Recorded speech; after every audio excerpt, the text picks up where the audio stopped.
حضرت ابو مسعود آپ فرماتے ہیں قال رسول صلی اللہ علیہ وسلم الآیتان من آخر سورۃ البقرۃ من قرأ بہما فی لیلۃ کفتاہ۔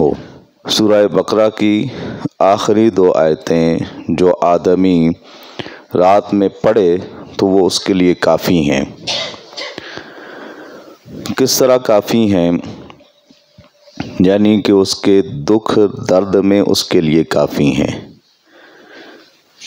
جو آدمی سورہ بقرہ کی آخری 2 آیتیں پڑھتا ہے تو اس کے دکھ درد میں یہ آخری 2 آیتیں کافی ہیں، اس طرح کہ اس کا تلاوت کرنے والا دکھ درد سے محفوظ رہے گا، اور اگر کوئی مصیبت آ جاتی ہے تو اللہ تعالیٰ اس مصیبت کو برداشت کرنے کی ہمت و توفیق عطا فرمائے گا۔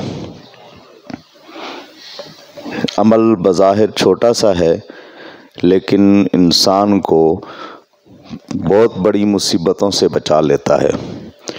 آج ہر آدمی یہ کہتا ہے کہ میں ڈپریشن کا شکار ہوں، میرے ذہن کے اوپر بہت زیادہ بوجھ ہے، بہت زیادہ میرے اوپر سختیاں آتی ہیں، تو وہ یہ سورہ بقرہ کی آخری 2 آیات جو ہیں ان کی رات کو تلاوت کرے، انشاءاللہ العزیز اللہ تعالیٰ ہر قسم کی دکھ تکلیفوں سے محفوظ فرمائے گا، اور اگر کوئی دکھ تکلیف آئے گی بھی تو اللہ تعالیٰ اس کو برداشت کرنے کی توفیق عطا فرمائے گا۔